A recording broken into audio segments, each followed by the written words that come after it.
முடிவுரை. சமாதானத்தின் தேவன் தாமே உங்களை முற்றிலும் பரிசுத்தமாக்குவாராக.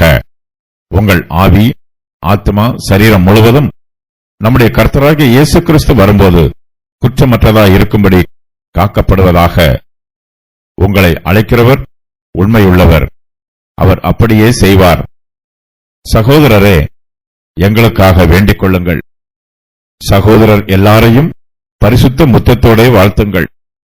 இந்த நிருபம் பரிசுத்தமான சகோதரர் யாவருக்கும் வாசிக்கப்படும்படி செய்ய வேண்டும் என்று கர்த்தர் பேரில் ஆணையிட்டு உங்களுக்கு சொல்லுகிறேன். நம்முடைய கர்த்தராகிய இயேசு கிறிஸ்துவின் கிருபை உங்களுடனே கூட இருப்பதாக. ஆமென். அப்போஸ்தலர் பவுல் தெசலோனிக்கேயருக்காக ஜெபம் பண்ணுகிறார். சமாதானத்தின் தேவனிடத்தில் பவுல் விண்ணப்பம் பண்ணுகிறார். தெசலோனிக்கேயர் மத்தியிலே சந்தோஷமும் சமாதானமும் ஒற்றுமையும் நிரம்பி இருக்க வேண்டும் என்று பவுல் விரும்புகிறார். அவர்களுக்கு தேவனுடைய ஒத்தாசை தேவைப்படுகிறது. சமாதானத்தின் தேவனால் தம்முடைய பிள்ளைகளுக்கு சமாதானத்தை தாராளமாய் கொடுக்க முடியும்.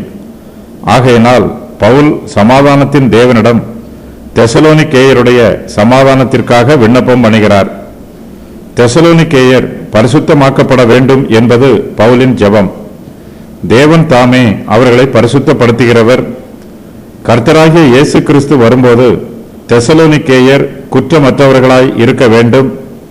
தேவன் தாமே அவர்களுடைய பரிசுத்தத்தை காத்துக்கொள்ள வேண்டும். நம்முடைய கர்த்தராகிய இயேசு கிறிஸ்துவுக்குள் நாம் பரிசுத்தமாக்கப்பட வேண்டும். நம்முடைய ஆவி, ஆத்மா, சரீரம் முழுவதையும் நம்முடைய கர்த்தர் பரிசுத்தமாக்க வேண்டும். கர்த்தர் நம்மை பரிசுத்தப்படுத்தும் போது, அவருடைய வருகையின் போது நாம் பரிசுத்தமாய் இருப்போம். தேவனே நம்மை பரிசுத்தப்படுத்துகிறவர். தேவன் நமக்குள் செய்கிற தம்முடைய பரிசுத்தமான கிரியைகளை பரிபூர்ணமாய் செய்து நிறைவேற்ற வேண்டும் என்று நாம் ஜெபிக்க வேண்டும். நம்முடைய ஆவியும் ஆத்மாவும் சரீரமும் குற்றமற்றதாய் காக்கப்பட வேண்டும். இவ்வாறு காப்பது இயேசு கிறிஸ்துவின் கிருபை. பரிசுத்தம் உள்ளவர்கள் தேவனுடைய சமூகத்திற்கு முன்பாக சந்தோஷத்தோடு நிற்பார்கள். நம்முடைய ஆவிக்குரிய ஜீவியத்தில் கரை எதுவும் இல்லாதவாறு கர்த்தர் தாமே நம்மை தம்முடைய இரத்தத்தினால் கழுவி சுத்திகரிக்க வேண்டும் என்று நாம் ஜெபிக்க வேண்டும். தேவனுடைய வாக்குத்தத்தம் நமக்கு ஆறுதலை தருகிறது. அவர் நம்முடைய ஜெபத்தை கேட்கிறவர், நம்முடைய ஜெபத்திற்கு பதில் கொடுக்கிறவர். கர்த்தரே நம்மை அழைக்கிறவர், அவர் உண்மை உள்ளவர். நம்மை அழைக்கிற தேவன் உண்மை உள்ளவர் என்பது நமக்கு ஆசீர்வாதமான சத்தியம். கர்த்தருடைய உண்மையே நமக்கு பாதுகாப்பு. நம்மை அழைத்தவர் நம்மை முற்றும் முடிய வழிநடத்தி செல்ல வல்லவர். அவர் அப்படியே செய்கிறவர். தேவன் தமக்கு பிரியமானதை செய்வார். நமக்கு நன்மையான காரியங்களை தேவன் அப்படியே செய்வார். நம்முடைய ஜீவியத்தில் தேவன் வைத்திருக்கிற சித்தம் நிறைவேறும். ஏனெனில் நம்மை அழைக்கிறவர் உண்மை உள்ளவர், தம்முடைய சித்தத்தை உண்மையாய் நிறைவேற்றுகிறவர். தேவன் நம்மிடத்தில் உண்மை உள்ளவராய் இருக்கிறபடியினால்தான் நாம் அவரிடத்தில் விசுவாசமாய் இருக்கிறோம். அப்போஸ்தலர் பவுல் தெசலோனிக்கேயரை தனக்காகவும் தன் உடன் ஊழியருக்காகவும் ஜெபிக்குமாறு வேண்டிக் கொள்கிறார். விசுவாசிகள் ஒருவருக்கொருவர் ஜெபிப்பதன் மூலமாய் நம்முடைய சகோதர சிநேகத்தை வெளிப்படுத்துகிறோம். நாம் ஊழியக்காரருக்காக ஜெபிக்க வேண்டும். கர்த்தர் நம்முடைய ஜெபத்தை கேட்டு நமக்கு நல்ல ஊழியர் அநேகரை கொடுப்பார். அவர்களுடைய ஊழியத்தின் மூலமாய் நாம் ஏராளமான ஆசீர்வாதங்களை பெற்றுக்கொள்வோம். ஊழியக்காரர்கள் விசுவாசிகளுக்காக ஜெபிக்க வேண்டும். விசுவாசிகளும் ஊழியக்காரருக்காக ஜெபிக்க வேண்டும். அப்போஸ்தலர் பவுல் தெசலோனிக்கேயர் எல்லோரையும் வாழ்த்துகிறார். சகோதரர் எல்லோரையும் பரிசுத்த முத்தத்தோட வாழ்த்துங்கள் என்று எழுதுகிறார். சில்வானு, தீமோத்தேயு ஆகியோர் பவுலோடு கூட சேர்ந்து தெசலோனிக்கேயரை வாழ்த்துகிறார்கள். ஒருவருக்கொருவர் வாழ்த்துவதன் மூலமாக தங்கள் சகோதர சிநேகத்தை வெளிப்படுத்திக் கொள்கிறார்கள். நாம் ஒருவரை ஒருவர் வாழ்த்தும் போது கர்த்தருக்குள் நாம் வைத்திருக்கிற அன்பு உறுதியாய் இருக்கும்.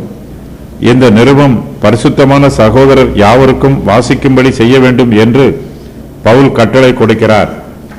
இந்த கட்டளையை பவுல் கர்த்தர் பேரில் தெசலோனிக்கேயருக்கு ஆணையிட்டு சொல்லுகிறார். இந்த வாக்கியம் பவுலுடைய ஆலோசனை மாத்திரமல்ல, இது அவருடைய ஆணையாகவும் இருக்கிறது. பரிசுத்தமான சகோதரர் யாவர் மத்தியிலும் இந்த நிருபம் வாசிக்கப்பட வேண்டும். ஒருவேளை பவுல் எழுதிய இந்த நிருபம் அவர்களுக்கு புரியாத பாஷையில் இருக்குமென்றால் இந்த நிருபத்தை அவர்களுக்கு புரிகிற பாஷையில் மொழிபெயர்த்து அவர்கள் எல்லோருக்கும் வாசிக்க வேண்டும். பவுலின் நிருபத்தை முத்திரை போட்டு மூடிவிடக்கூடாது. புரியாத பாஷையில் வாசித்தால் ஒரு பிரயோஜனமும் இல்லை. புரியும் விதமாக வாசிப்பதற்கு அந்தந்த பாஷைகளில் நிருபங்களை மொழிபெயர்த்து வாசிப்பது அவசியமாயிருக்கிறது. இந்த நிருபத்தின் முடிவுரையாக பவுல் தன்னுடைய அப்போஸ்தல ஆசீர்வாதத்தை தெசலோனிக்கேயருக்கு சொல்லுகிறார். நம்முடைய கர்த்தராகிய இயேசு கிறிஸ்துவினுடைய கிருபை உங்களுடனே கூட இருப்பதாக. ஆமென். இயேசு கிறிஸ்துவின் கிருபை நம்மோடு கூட இருப்பதுதான் நமக்கு மெய்யான சந்தோஷம். தேவ கிருபை நமக்குள்ளே வெளிப்பட வேண்டும். அது நமக்குள் நிரம்பி வழிய வேண்டும்.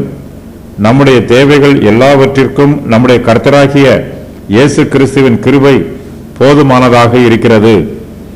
ஆத்மா, மிருகங்களின் ஜீவன்கள், தனிப்பட்ட மனுஷன், மனுஷனுடைய ஜீவன், இது அழிந்து போகும் ரட்சிக்கப்படும் ரட்சிக்கப்பட்ட ஜீவன். மனுஷனுடைய ஜீவன், இது அழிந்து போகும் ரட்சிக்கப்படும் ரட்சிக்கப்பட்ட ஆத்மா. மனுஷன் தன்னை என் ஆத்மா என்று அழைப்பது ஒருவனுடைய வல்லமைகள். ஒருவனுடைய ஆத்மாவும் ஆவியும் அவனுடைய சரீரத்தில் உள்ளது. இந்த சரீரம் மரிக்கும்போது மறுபடியும் மண்ணுக்கு திரும்புகிறது. உயிர்த்தெழும் போது அழிந்து போகும் சரீரம் அழியாத நித்திய சரீரத்தை பெற்றுக்கொள்கிறது.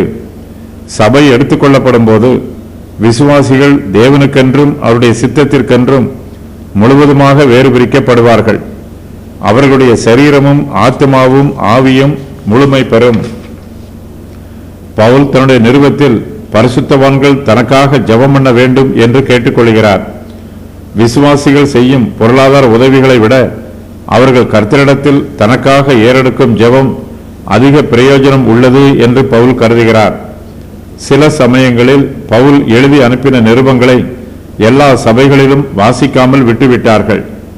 தெசலோனிக்கேயாவிலும் அதன் சுற்றிலும் உள்ள ஒரு சில சபை பிரிவினர்கள் பவுலின் நிருபத்தை வாசிக்காமல் தடுத்திருக்கலாம். ஆகையினால் தன்னுடைய நிருபத்தை சகோதரர் யாவருக்கும் வாசிக்கும்படி செய்ய வேண்டும் என்று பவுல் கர்த்தர் பெயரில் ஆணையிட்டு அவர்களுக்கு கூறுகிறார். பவுல் தன்னுடைய நிருபத்தை துவங்கும் போதும் முடிக்கும் போதும் கிறிஸ்துவின் கிருபையை குறிப்பிடுகிறார்.